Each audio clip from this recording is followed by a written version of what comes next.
Good morning, students. I am Dr. Shabni Mukherjee, lecturer in botany, Marwari College. Today's chapter is chapter 9, Strategies for Enhancement in Food Production. We have already started this chapter in our previous lecture. In this class or in this lecture, you will know about hybridization and what is its role in plant breeding. Okay. In previous lecture, we have already started the plant breeding topic. So, what is hybridization? Students, इसके पहले lecture में हमने plant breeding chapter को शुरू किया था topic को. ये चैप्टर 9 का ही एक पार्ट है और इसमें हम लोगों ने पढ़ा था कि प्लांट ब्रीडिंग क्या होता है और प्लांट ब्रीडिंग का मेथड क्या है, जिसमें हम लोगों ने इसके पहले पढ़ा था सिलेक्शन. ठीक है. अब उसके बाद हम लोग पढ़ रहे हैं हाइब्रिडाइजेशन. ओके. तो स्टेप बाय स्टेप हम लोग थोड़ा थोड़ा इसमें आगे बढ़ेंगे. तो इसमें देखिए स्टूडेंट्स, इसके पहले सिलेक्शन में आप लोग प्योर सिलेक्शन, मास सिलेक्शन इसके बारे में पढ़ा था. अब हम लोग पढ़ रहे हैं हाइब्रिडाइजेशन. हाइब्रिडाइजेशन कैसे होता है जब प्लांट ब्रीडिंग किया जाता है. It is a process to make a cross between two genetically diverse parents to obtain a progeny with desired characters. ये था इसका हाइब्रिडाइजेशन का मतलब. ठीक है. यानी कि ये एक प्रोसेस है. इसमें क्रॉस करवाया जाता है दो डाइवर्स पेरेंट्स को जो जेनेटिकली सेम नहीं होते हैं, और हमें जो प्रोजेनी चाहिए वो उन दोनों का मिला जुला कैरेक्टर होता है जो हमारे लिए डिजायर्ड कैरेक्टर्स है. ठीक है. When a hybridization takes place between two plants, it is called single cross. जब सिर्फ दो प्लांट रहेंगे और हाइब्रिडाइजेशन होगा तो इसको सिंगल क्रॉस कहेंगे. When it is performed between more than two plants, it is called multiple cross. तो मल्टीपल क्रॉस कब हो जाएंगे? जब दो से ज़्यादा प्लांट्स के बीच में हाइब्रिडाइजेशन होगा. ठीक है. C306 व्हीट वैरायटी, ये मल्टीपल क्रॉस का ही एक एग्जाम्पल है. ठीक है. व्हीट वैरायटी को ग्रो करवाया गया है प्लांट ब्रीडिंग में थ्रू हाइब्रिडाइजेशन, जिसमें मल्टीपल क्रॉस करवाया गया है. ठीक है. Now intra varietal hybridization. अब हाइब्रिडाइजेशन कितने तरह का होगा? तो इंट्रा वैराइटल, इंट्रा मतलब कि उसी में. ठीक है. तो between two plants of same variety, variety same रहेगा लेकिन दो अलग अलग प्लांट होगा तो उसको कहेंगे इंट्रा वैराइटल, मतलब एक ही वैरायटी के अंदर में. Second is inter varietal, cross between two varieties, cross between two different species, तब हम लोग इसको इंटर वैराइटल और इंटर स्पेसिफिक हाइब्रिडाइजेशन कहेंगे. Now inter generic, cross between two different genus. जब जीनस ही अलग हो जाएगा दो प्लांट का, अगर हम ऐसे दो प्लांट के बीच में क्रॉस करवाते हैं तो उसको इंटर जेनेरिक क्रॉस कहेंगे. ये था स्टूडेंट्स कि कितनी तरह का हाइब्रिडाइजेशन पॉसिबल है. Now techniques of hybridization. अगर हम फील्ड में जाते हैं या लैब में भी कर सकते हैं तो हम किस तरह से हाइब्रिडाइजेशन को करेंगे, क्या टेक्निक है. ठीक है. तो इसमें हम स्टेप बाय स्टेप देखते हैं. तो selection of parents with desired characters पहला स्टेप क्या है? आपको पेरेंट्स को सिलेक्ट करना है जिसमें डिजायर्ड कैरेक्टर्स होंगे, तभी हमारे प्रोजेनी में भी वही डिजायर्ड कैरेक्टर्स आएंगे. ठीक है. all the desirable traits which are required in new crop variety are selected as parents.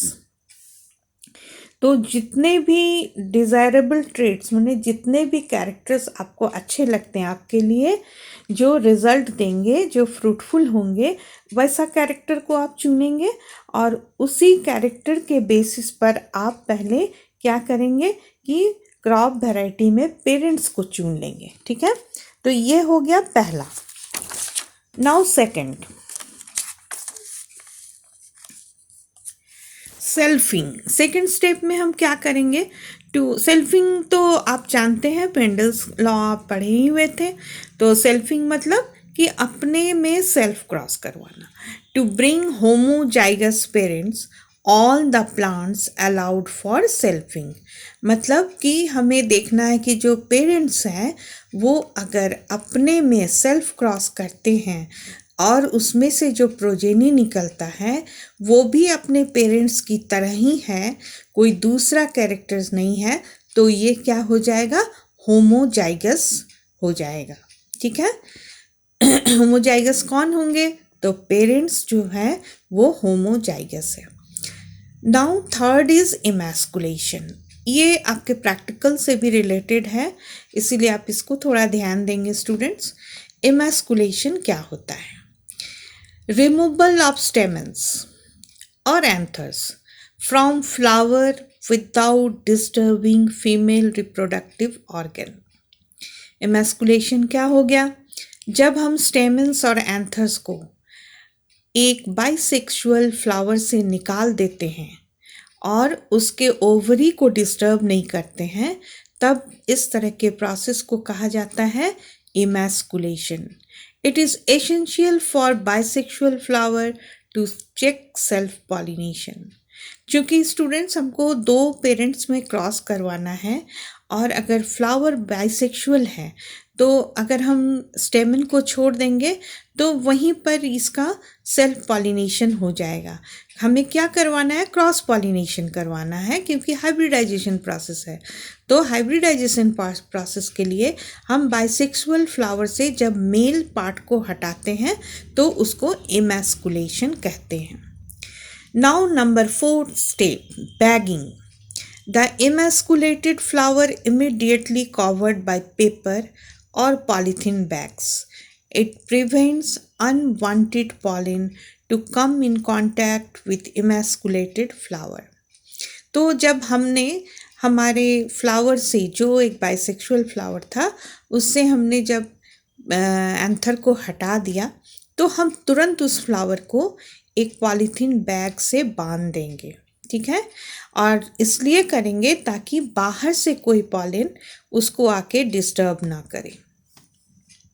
Now tagging. Number 5 is tagging.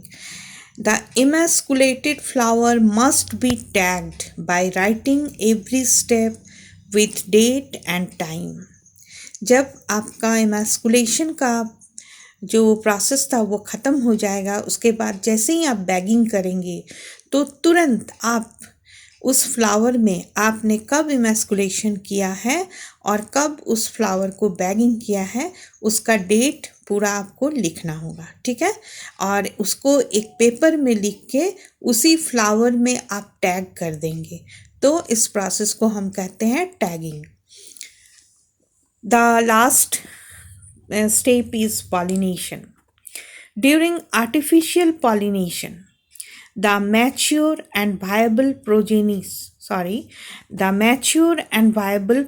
pollen grains are collected from desired male parent. Bag is opened and the pollen grains are dusted on the stigma. The bag is replaced immediately।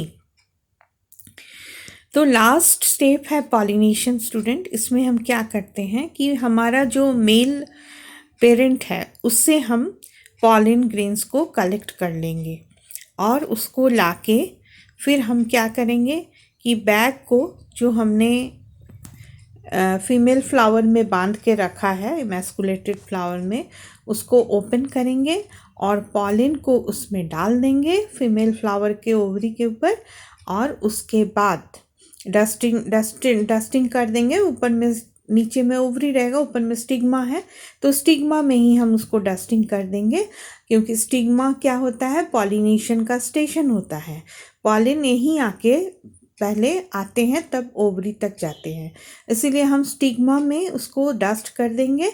और dust करने के बाद फिर हम तुरंत bag को उसमें बांध देंगे। ठीक है, तो पॉलिनेशन के बाद अब आपका जो काम रहेगा वो होगा कि वेट करना होगा, क्या चीज़ के लिए, तो फ्रूटिंग के लिए।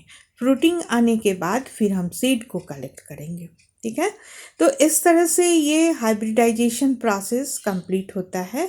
अब हम लोग नेक्स्ट प्रोसेस को नेक्स्ट लेक्चर में देखेंगे। तब तक आप ये जो मैंने पूरा आपको स्टेप वाइज बताया है, इसका आप एक फ्लो चार्ट बना के हर एक स्टेप को अपने लैंग्वेज में इसको डिटेल्स में पहले आप उसको याद कर लेंगे, फिर डिटेल्स में अपने लैंग्वेज में उसको लिखेंगे। ओके स्टूडेंट्स, तो इस तरह से आप इस थोड़ा ही बहुत है, एकदम छोटा सा चैप्टर है, इसीलिए आप इसको थोड़ा सा याद कर लेंगे। Okay, thank you students.